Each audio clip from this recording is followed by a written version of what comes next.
막 논문을 소개하는 게 아니라서 오늘은 약간 주식 AI를 이제 해볼까라고 생각을 하면서 그거에 관련된 시계열 모델이 어떤 게 있나 먼저 사전 조사를 하면서 그거에 대해 공부했던 거에 대해서 좀 소개를 각 모델에 대해서 어떤 게 있다라기보다는 약간 시계열 모델에 대해서는 어떤 게 있다라는 소개를 하는 방향으로 오늘 발표를 먼저 드릴까 합니다.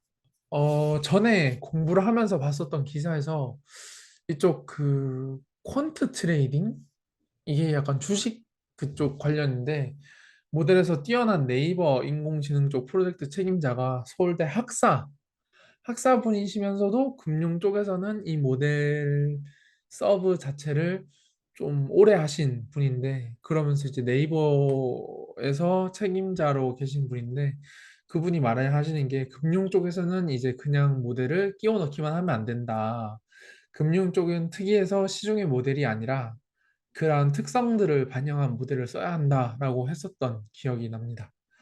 그래서 나 같은 사람은 역시 꿈에도 꾸지 말아야겠구나라고 하고 접었었는데 요즘엔 이제 다들 주식도 하시고 하다 보니 저도 하다 보니 이제 시중은행에서 나 증권에서 인공지능 트레이딩 서비스도 있고 제가 요즘 이거 주식 AI를 찾아보다 보니 미디엄 그런 블로그 글에서 보니까 여러 가지 시도를 해보시면서 공유하시는 인공지능 엔지니어 분들이 계시길래 그런 분들의 글을 한번 다시 보면서 해보고 싶다는 생각이 들어서 한번 프로젝트를 진행해 보려고 합니다.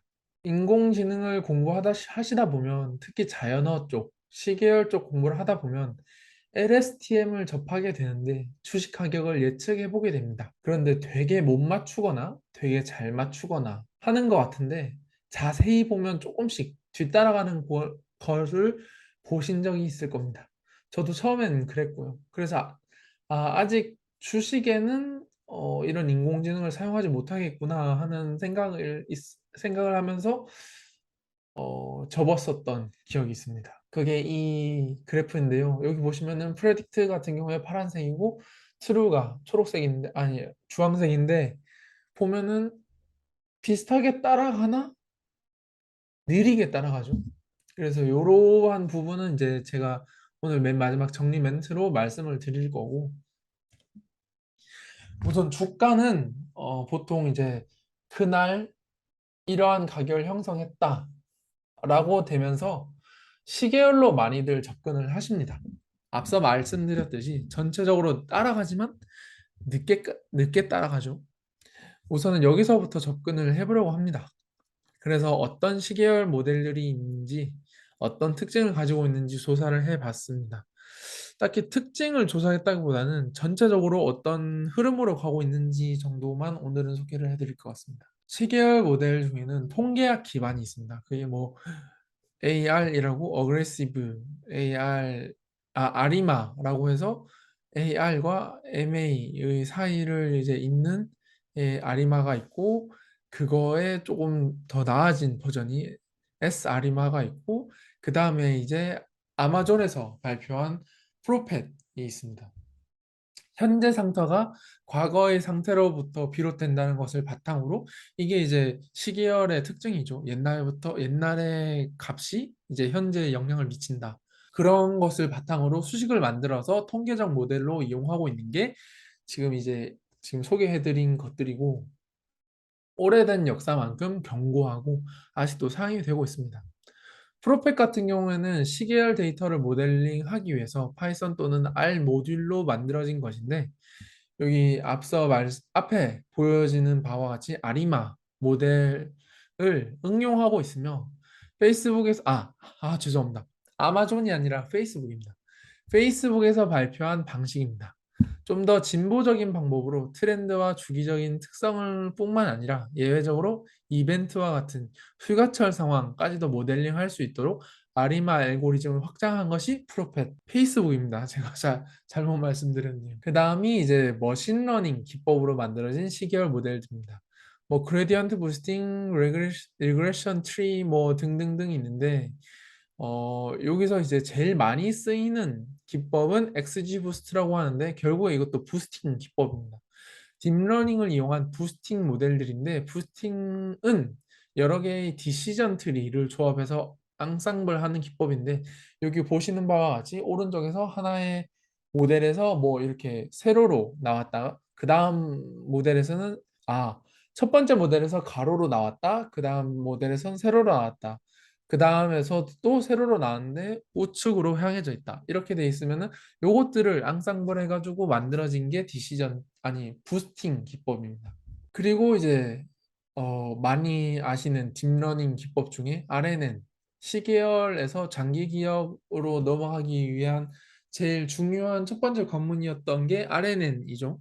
일전에 이제 NLP 역사를 소개하면서 RNN을 소개했었는데 그 계열의 시계열 모델입니다. 보통은 이제 제가 아까 앞서 보여드렸던 그 주가 예측 그 그래프의 경우에도 그렇지만 LSTM을 접해보고 다들 주가를 한 번씩 돌려본 경험이 있으실 겁니다.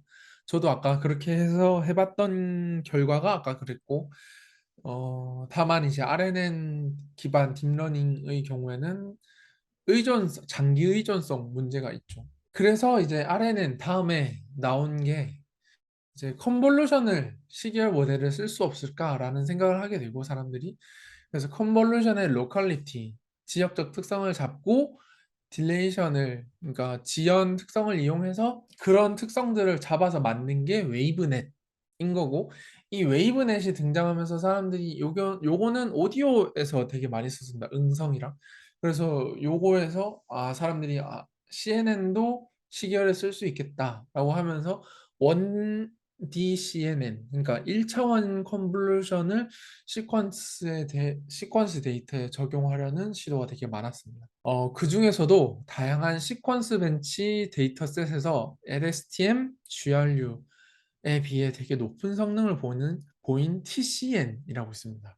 시간 순서에 따라서 필터를 적용하고 과거와 현재 정보의 관계를 파악하면서 필터 단위로 로컬한 디펜던시를 파악하면서 문제를 해결해서 여기 그림에 보이다시피 왼쪽 그림에 보이다시피 앞, 앞 단계들을 통해서 그 다음 걸 추론하고 그것들을 다시 이용해서 그 다음 걸 추론하고 그것들 모두를 이용해서 아웃풋을 출력한다라는 그런 방법이 있습니다. 그런 CNN 방법을 고안한 게 TCN이고 요거는 이제 기존에 나와 있던 RNN 기반 방법보다 더 좋은 성능을 나타내게 됩니다. 하지만 얘네들도 CNN 구조이기 때문에 장기 의존성 문제를 좀 갖고 있습니다. 그래서 이제 이런 것들을 해결하면서 나왔던 게 다들 아시다시피 만능 모델, 트랜스포머를 이용한 시계열 모델이 나오게 됩니다. 뭐 로그 템포럴 퓨전 트랜스폼, 뭐 인포머, 오토포머, 파이라코머, 패드포머가 나왔는데 이러한 트랜스포머 기반 모델은 NLP 자체가 원래 이제 시퀀스 모델이죠. 그 시간 계열로 이제 진행하다 보니 그래서 시퀀스 모델링 중에 가장 성공한 게 트랜스포머다 보니 이거를 시계열 모델을 이용할 수 없을까라는 접근을 하게 됐고 최근 모든 학회에서는 트랜스포머 관련한 시계열 모델들이 주요 학회에서 좀 선정되고 있습니다.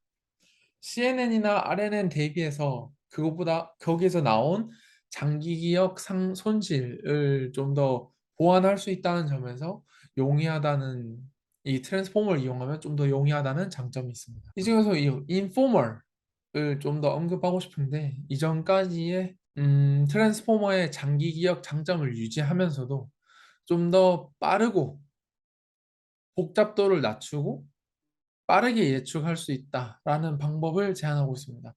뭐 그러한 방법으로 제가 요 PPT를 잘못 썼네요. 오토포머에 넣었는데 프로스페어 셀프 어텐션 메커니즘 제안을 인포멀에 했습니다.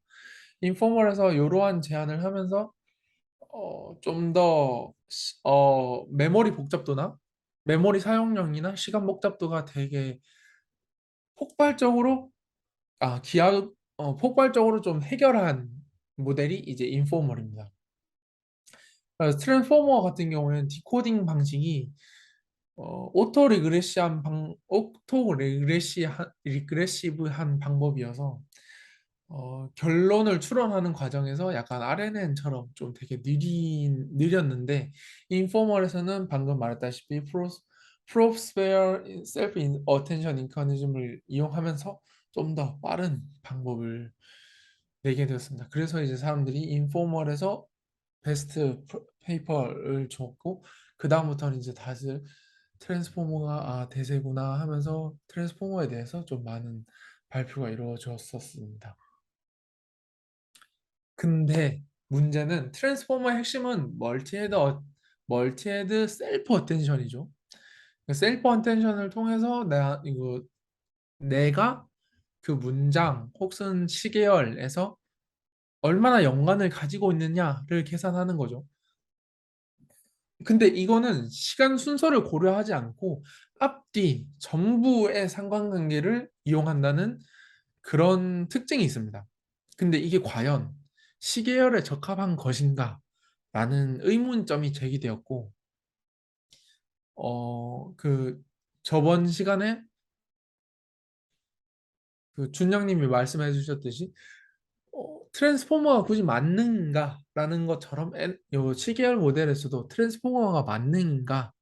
라는 효율적인가? 라는 좀 근본적인 질문들을 하는 모델들이 많이 나오면서 좀 더 트랜스포머가 아닌 되게 간단하면서 직관적인 모델들이 조금 많이 나오고 있는 추세긴 합니다. 마지막으로 어떤 분의 칼럼을 보니까 시계열 모델로 접근한 주가는 항상 늦게 뒤따라갈 수밖에 없다라고 말씀을 해주시더라고요. 그래서 내가 왜 그렇지라고 하면서 그 칼럼을 읽어봤더니 항상 MSE, mean square error로 주가를 예측하게 되면 오르거나 내리거나 가만히 있거나인데 주가는 오르거나 내리거나 중에 하나잖아요, 거의. 그러다 보니 가만히 있는 게 제일 민스퀘어 에러다라는 이상한 결론이 나오면서 항상 그 전날 값을 유지하는 게 되고 그래서 이렇게 항상 뒤따라 나온다는 얘기가 있더라고요. 그래서 LSTM이나 이런 거는 적합하지 않다. 시계열 그러니까 주가를 시계열로 접근하는 것 자체가 조금 맞지 않을 수도 있다라는 이제 의문점을 던지는 거를 봤습니다. 그래서 시계열 모델을 소개를 드렸지만 저는 이 시계열만 따르는 게 아니라 여러 조건들을 생각해 보면서 약간 SNS 언급 아니면은 뉴스 이런 것들을 좀 더 조건들을 생각하면서 넣으면서 좀 계속 시도를 해보려고 합니다. 여기까지 이제 시계열 모델들의 소개를 드렸고 다음 시간부터는 그 실험한 결과 및 제가 어떻게 했는지에 대해서 좀 설명을 드리려고 합니다. 감사합니다. 잘 들었습니다. 고생하셨습니다.